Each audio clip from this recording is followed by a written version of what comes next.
Son las 7 de la mañana, son las 6 de la mañana en Canarias. El mercado sigue que arde. Hagan sus apuestas porque esto sigue caliente. Da igual que el petróleo se haya instalado en la zona de los $110 el barril, que continúe cerrado el estrecho de Hormuz, que la inflación en Estados Unidos esté cerca del 4%, que los bonos, atención al bono americano a 10 años, esté en la zona del 4,60%, que suban los precios de los fertilizantes, que haya incertidumbre económica global. Da igual, porque la bolsa sigue ahí arriba. A esta hora apenas caen un poquito, unas décimas, los futuros americanos. Apenas cae el Kospi, sí, porque es la bolsa que se había desatado en el último año un 200%. El mercado sigue caliente, el mercado sigue que arde, da absolutamente igual. Así que no vamos a ser nosotros quienes les agüemos a ustedes la fiesta. Una fiesta que hoy tiene protagonistas. En un lado, la inteligencia artificial. Atención a Standard Chartered, es el quinto banco del Reino Unido.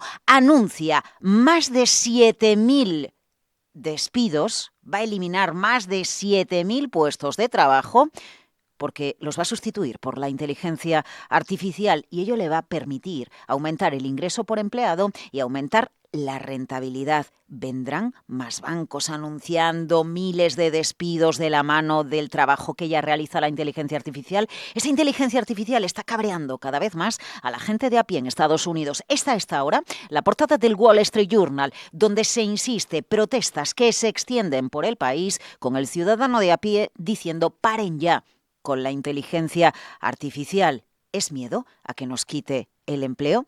Hablando de empleo, o al menos de búsqueda de puestos de trabajo. Hay una empresa del IBEX 35, nuestro gigante en materia de defensa y tecnológica, que busca consejero delegado. Se llama Indra. Y anoche nos enteramos por un comunicado a la Comisión Nacional del Mercado de Valores que José Vicente de los Mozos deja de ser consejero delegado de Indra. ¿Quién va a estar al frente de manera ejecutiva del gigante tecnológico y de defensa de España? Es martes. Es 19 de mayo del año 2026 y aquí empieza Capital, la bolsa y la vida. Buenos días.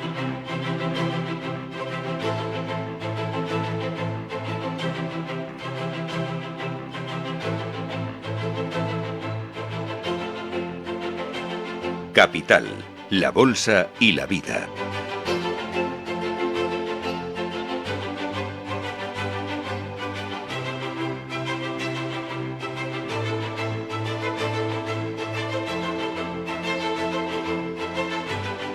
Laura Blanco. Muy buenos días. No es exuberancia, pero lo parece. Fíjense ustedes en la bolsa. Puede con absolutamente todo. Petróleo en la zona de los $110 el barril. Reservas de petróleo y de destilados cayendo por millones cada semana. En la última semana en Estados Unidos, las reservas estratégicas se han reducido en 10 millones de barriles. Advierte la Agencia Internacional de la Energía que cuidado porque las próximas semanas podemos tener un auténtico problemón en el mercado de la energía. Da igual que la inflación está cerca del 4%, da igual que el bono 10 años en Estados Unidos está en el 4,60%. Da igual que en Estados Unidos se da por hecho que la economía que ha heredado Kevin Warsh, el presidente de la Reserva Federal, no es la que esperaba. Da igual, el mercado está que arde, si no es exuberancia, se lo parece. Hagan sus apuestas, porque no le vamos a poner nosotros el techo al mercado que sigue subiendo sin fin. Y si no sube, desde luego se estabiliza, está tranquilo, está que ni se inmuta. Un mercado que parece que tiene una sonrisa hierática. Y ahí sigue, tranquilo. En las últimas horas Donald Trump decía, iba a atacar a Irán en Oriente Medio, pero mis colegas en el Golfo me pidieron que no atacara, porque realmente están llevando a cabo conversaciones serias con Irán. ¿Esto es verdad o esto es mentira?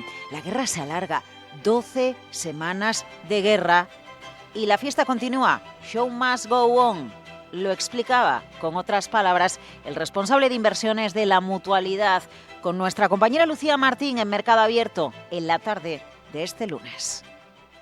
Mientras el conflicto termine razonablemente pronto, y con razonablemente pronto podemos hablar de entre 6 y 8 semanas, más o menos hasta finales de junio, que es cuando los inventarios de crudo empezarían a tener tensión, pues seguimos jugando. Seguimos jugando. Esta es la partida del mercado, lo decía Pedro del Pozo, y en la misma línea, Ignacio Baquiano, Leverage Group, apuntaba a esas reservas de petróleo ¿Estamos utilizando las reservas para compensar el petróleo que no atraviesa el estrecho de Hormuz? Seguimos instalados en esa pantalla. El mercado, el dinero, el mundo está tranquilo, al menos en apariencia, con esa pantalla. Pasando las semanas y no se soluciona el conflicto, y lo que es peor, en mi opinión, que no debemos pensar que porque eso se llegara a liberalizar o empezaran a pasar los barcos se va a solucionar rápidamente ese precio de petróleo que tenemos el Brent hoy en $108, y al final lo que pueda suponer, porque esto al final es una cadena que va transmitiéndose de distintas sectores de ese sector, de esos precios de petróleo, a todos los demás sectores de la economía, a todos los precios de producción que habíamos la semana pasada en Estados Unidos llegar al 6%, el IPC la semana pasada en Estados Unidos el 3,8%, y lo que ello está llevando es a los bonos 10 años americano en 4,58%, pero el 30 años que superó la semana pasada el 5%. En el caso de las empresas, pues estamos en shock con Indra. Es sin duda el protagonista de la mañana. ¿Quién va a ser el próximo consejero delegado de Indra? Nos hemos enterado por un comunicado a la Comisión Nacional del Mercado de Valores que no continúa, que no se renueva. A José Vicente de los Mozos se marcha, le invitan a que se vaya. ¿Quién va a dirigir el futuro, los planes estratégicos de los que tanto llevamos hablando de esta compañía, del IBEX 35? Protagonista, sin duda, de un mercado que mira a las sentencias judiciales, la de Elon Musk. Pierde en Estados Unidos, 3 semanas de juicio. El jurado dice, pues es que usted presentó muy tarde la demanda contra los intereses diferentes a los que tenía Sam Altman en OpenAI. Bueno, en Estados Unidos tardan 3 semanas en resolver un conflicto. Aquí tardamos 8 años en decir que era Shakira quien tenía razón. Son asuntos calientes que hoy vamos a abordar en Capital, la Bolsa y la Vida, la actualidad empresarial, la actualidad del dinero, la actualidad de las materias primas.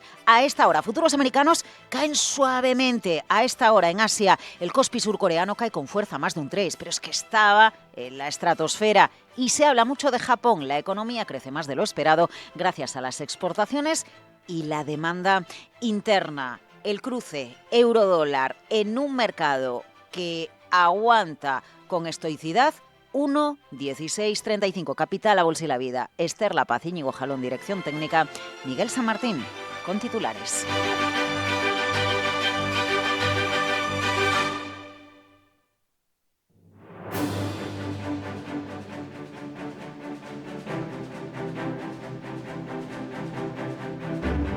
Bueno, pues el mercado laboral vinculado al contexto económico es hoy uno de los grandes protagonistas. Por un lado, porque Standard Chartered, quinto banco del Reino Unido, atención, va a prescindir de más de 7.000 trabajadores, el 15% de la plantilla, porque sus puestos los va a sustituir la inteligencia artificial. En este contexto de empresas, la advertencia del organismo que nos habla del mercado laboral, Miguel, la Organización Internacional del Trabajo, prevé que el conflicto en Oriente Próximo acabe con millones de empleos, pero además que reduzca salarios. Cuéntanos. Efectivamente, además un mayor empobrecimiento de los trabajadores por la reducción de los ingresos, y los precios del petróleo aumentarán en torno al 50% por encima de su promedio de principios de año.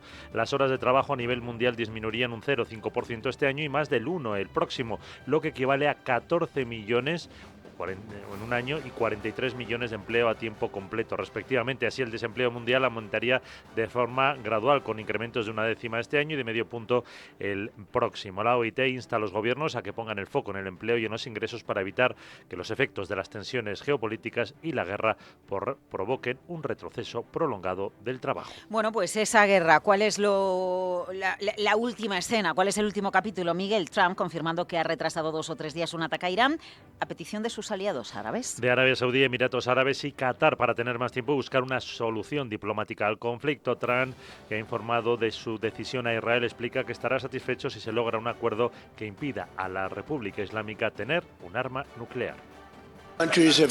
Otros países se han puesto en contacto conmigo y me han dicho que se estaban preparando para lanzar un ataque de gran envergadura mañana. Lo he pospuesto por un tiempo, con suerte quizá para siempre, pero posiblemente solo por un tiempo, porque hemos mantenido conversaciones muy importantes con Irán. Y ya veremos a qué dan lugar. Arabia Saudí, Qatar, los Emiratos Árabes Unidos y algunos otros me han pedido si podríamos posponerlo 2 o 3 días, un breve periodo de tiempo, porque creen que está muy cerca de llegar a un acuerdo. Y podemos hacerlo siempre que no haya armas nucleares.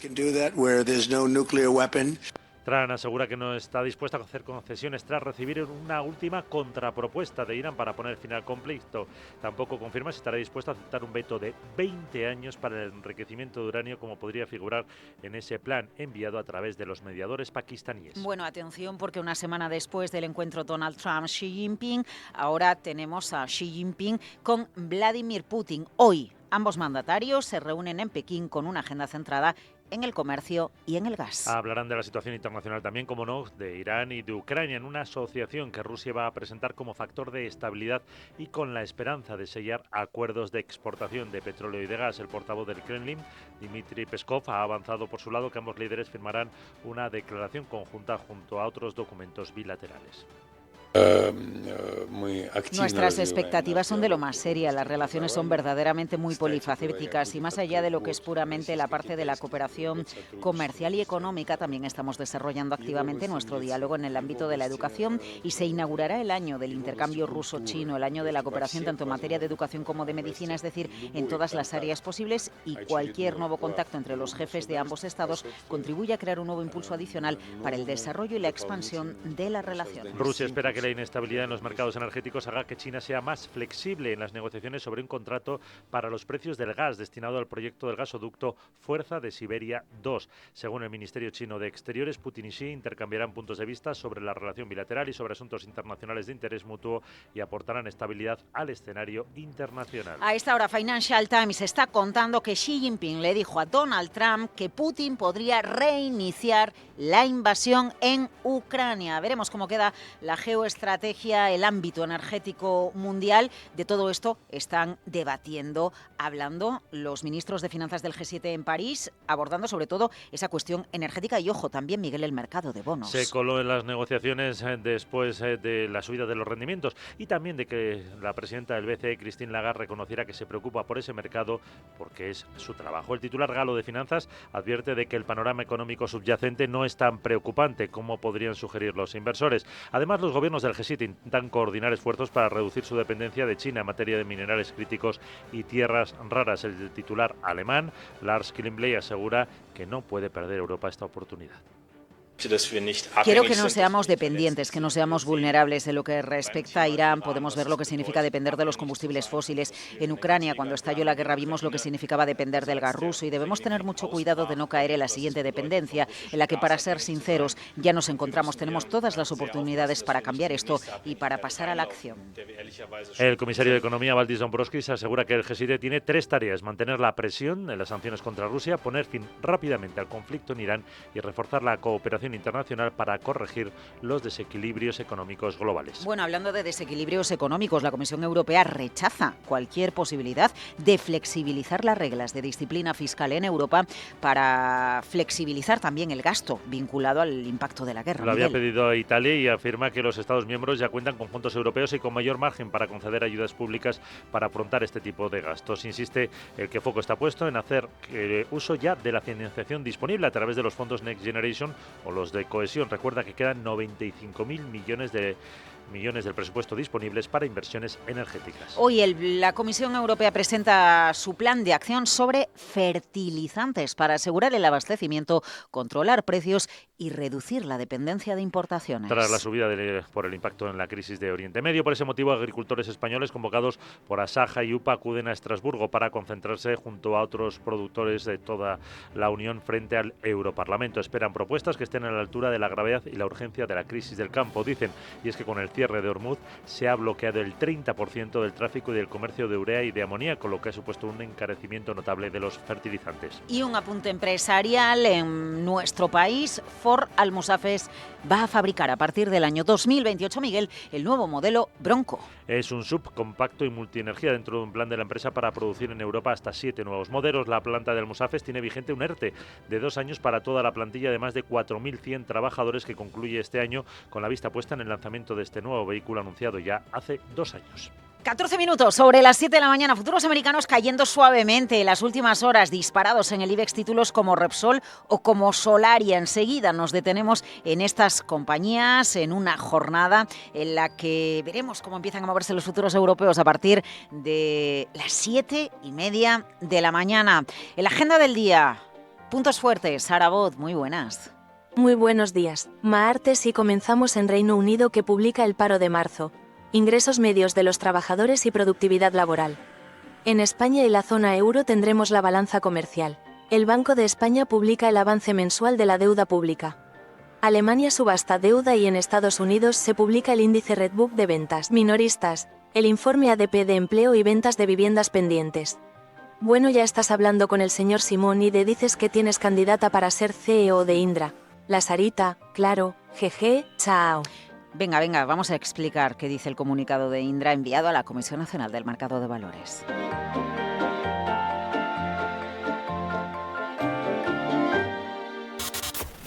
Capital, la bolsa y la vida. Con Laura Blanco. La verdad es que tenemos un puñado de empresas protagonistas este martes. La última, Indra, cuando enviaba a la Comisión Nacional del Mercado de Valores una comunicación de información privilegiada en la que aseguraba que en el marco del proceso previo a la convocatoria de la próxima Junta General de Accionistas de la sociedad y ante el inminente vencimiento de su mandato y debido a la no continuidad de José Vicente de los Mozos Obispo, la Comisión de Nombramientos, Retribuciones y Gobierno Corporativo, de acuerdo con el reglamento del Consejo de Administración, ha puesto en marcha en el día de hoy, por ayer, un proceso de selección de un candidato a consejero delegado. Indra busca consejero delegado. ¿Quién va a acompañar al nuevo presidente de Indra en la dirección de la compañía, junto al Consejo de Administración, lógicamente? ¿Y con qué estrategia? Porque llevamos varios planes estratégicos por parte de la compañía. Veremos cómo cotiza toda esta información hoy el mercado, horas después de que la mirada dentro del IBEX 35 se haya posado, sobre todo sobre Solaria. Brutal el comportamiento del título. Publicaba resultados a mitad de la sesión este lunes. Cerraba en 24,93 €, una subida superior al 4%, después de presentar un beneficio. La empresa de energías renovables creciendo un 50% a 80,36 millones de euros. Si quieren más referencias empresariales para este día, sigue el run del comentario de Donald Trump sobre Intel, porque ayer dijo que se arrepentía de no haber tomado más participación en la compañía tecnológica. ¿Dónde ha quedado el libre mercado de Donald Trump, hablando de aumentar las participaciones públicas de Estados Unidos en empresas privadas? Y a estas referencias empresariales sumen Standard Chartered. Es el nombre del día, ¿eh? Despidos, bueno, prescindir de empleos. Dice que no tanto vaya a despedir, sino que va a prescindir de puestos de trabajo que serán suplantados por la IA. Viene una nueva oleada de despidos en la banca mundial, en la banca europea, en la banca española, de la mano de la inteligencia artificial.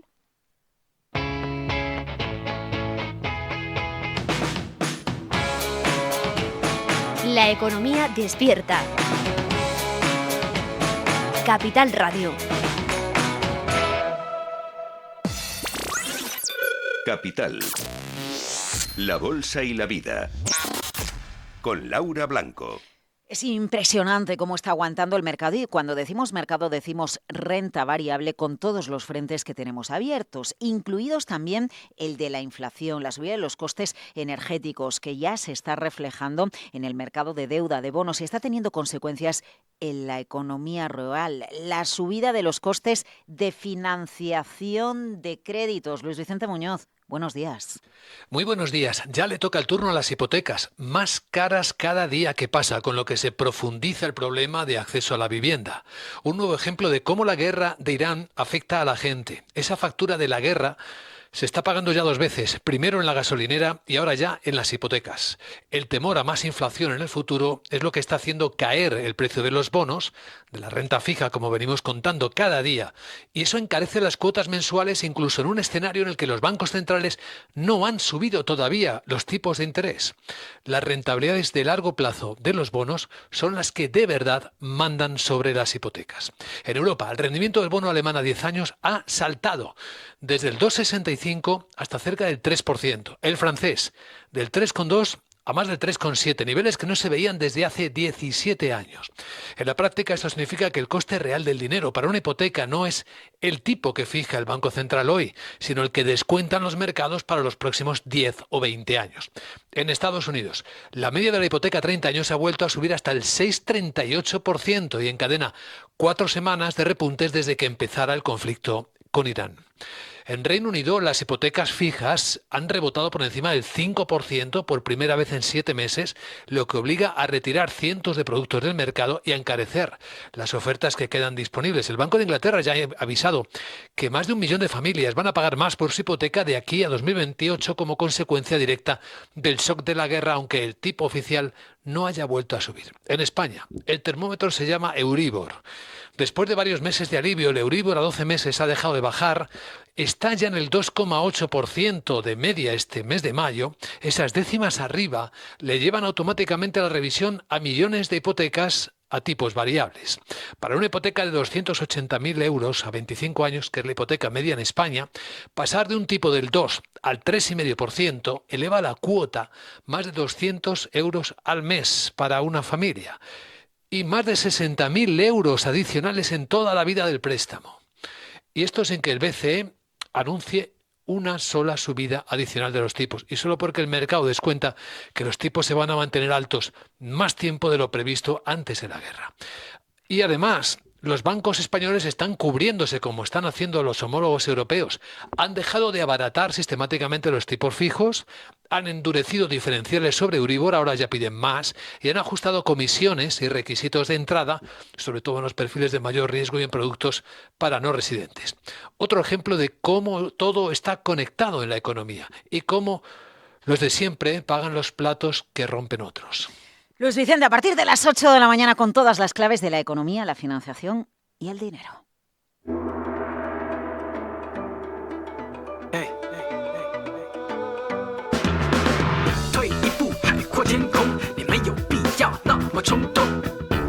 Sandra Torrecillas, buenos días. Vamos a Asia, donde tenemos tono mixto. Bueno, lo que más cae es Corea del Sur, pero el resto... Japón sobre todo tranquilo, ¿no? Sí, la verdad es que es el color rojo el que domina prácticamente en todos los índices asiáticos, pero los descensos tampoco son muy acusados, salvo, como señalas, en Corea del Sur, que estamos viendo en el Kospi descensos en torno al 3%. Algunos analistas dicen que es una clara recogida de beneficios después de esos máximos históricos de una sesión tras otra. En el índice Nikkei, por ejemplo, los descensos son del 0,4%, incluso lo hemos visto subir en algunos momentos. El CSI chino está bajando un 0,7% y la bolsa de Hong Kong se desmarca con una subida moderada del 0,3%. En el caso de la bolsa de Hong Kong vemos sobre todo recortes en las firmas de tecnología, lo mismo que sucedió ayer en Wall Street. Está bajando Advantis casi un 5%, SoftBank, Tokyo Electron en torno al 3%, el fabricante de memorias Kioxia baja más de un 4% y también los operadores están siguiendo, como siempre, la divisa después de que el dólar haya vuelto a situarse en 159 yenes, lo que los ha vuelto a poner en alerta ante cualquier posible intervención de Tokio para apuntalar la moneda. Los rendimientos de los bonos del gobierno japoneses también están bajando en toda la curva después de alcanzar ayer, recordamos, máximos históricos. En Corea del Sur, el Kospi, como señalábamos, baja un 3%, están cayendo Samsung, SK Hynix en torno a ese porcentaje. Las automovilísticas también descienden, por ejemplo Hyundai se deja un 8% o Kia un 5%. Y un apunte de la India, el gobierno ha subido el precio de la gasolina y del diésel en casi 1 rupia por litro este martes y es la segunda vez que lo hace en una semana. Recordamos que India es el tercer mayor consumidor e importador de petróleo del mundo y el país importa aproximadamente el 85% del crudo que consume. Japón, PIB, crecimiento de su economía mejor de lo esperado. ¿Por qué, Sandra? En el primer trimestre, subida del 0,5%, es el segundo trimestre consecutivo de avance y se debe sobre todo a la recuperación del consumo y al aumento de las exportaciones. El consumo privado, que representa en torno al 60% de la economía del país asiático, ha mantenido el crecimiento positivo por quinto trimestre consecutivo y se ha consolidado con una subida del 0,3%. Las exportaciones han subido un 1,7%. Si miramos la tasa anualizada, Japón ha experimentado un crecimiento del 2,1% por encima de lo esperado. Bueno, Samsung encara la última jornada de negociación de trabajadores con la dirección de la empresa. Pues sí, ahí están negociando de nuevo antes de que comience esa importante huelga de 18 días el jueves, que podría suponer pérdidas de miles de millones para la economía del país. La dirección ha propuesto destinar el 10% de las ganancias operativas a bonificaciones. Los trabajadores piden 15% y piden además que se beneficiarse del auge de la inteligencia artificial, y las autoridades laborales lo lo que dicen antes de que entrasen a esa reunión es que se habían reducido algo las diferencias y que había posibilidades de un acuerdo, y en caso de que no se lograse presentarían una propuesta de mediación. Bueno, y un apunte Standard Chartered, venimos hablando desde primera hora sobre la reducción de puestos de trabajo. El anuncio se ha realizado en Asia. Sí, lo que ha hecho es actualizar la estrategia. Este banco, que tiene sede en Londres, pero que está especializado en Asia y Pacífico. Quieren elevar el objetivo de rentabilidad al 18% para el año 2030. ¿Y eso cómo lo quieren conseguir? Pues, entre otras cosas, recortando personal. Va a reducir el 15% de los puestos en funciones corporativas. Eso equivale a un recorte de unos 7.000 puestos de trabajo, y su consejero delegado, Bill Winters, no se ha ido por las ramas, ha sido franco y ha explicado que se reducen puestos de trabajo a favor de las máquinas y que eso se va a acelerar a medida que avance la inteligencia artificial. Los títulos del HSBC están subiendo un 2%. ¿Y un titular más de Nueva Zelanda? Nueva Zelanda, porque el gobierno de centro-derecha ha anunciado hoy un estricto plan de austeridad para el próximo presupuesto. Va a reducir el número de empleados públicos y también de ayudas. Gracias, Sandra Torrecillas.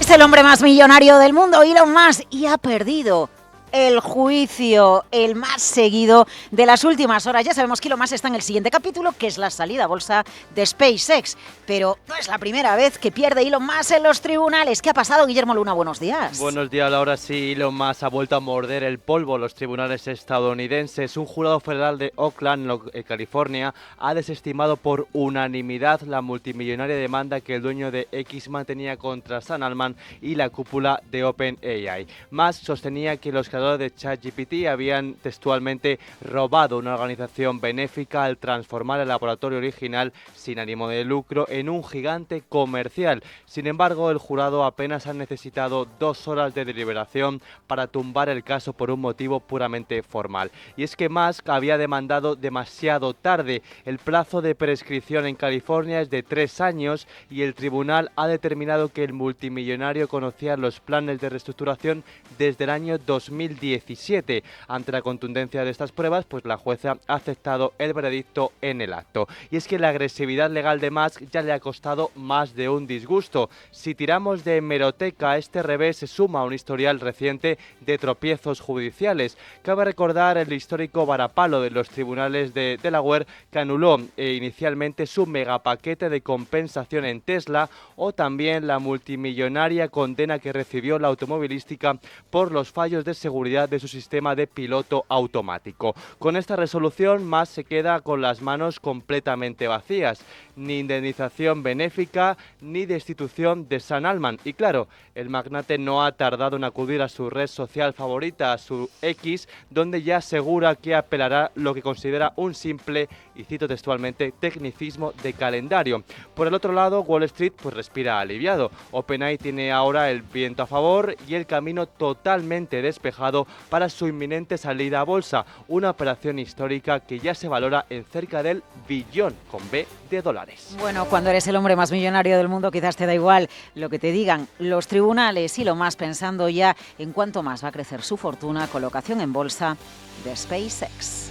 Capital, la bolsa y la vida.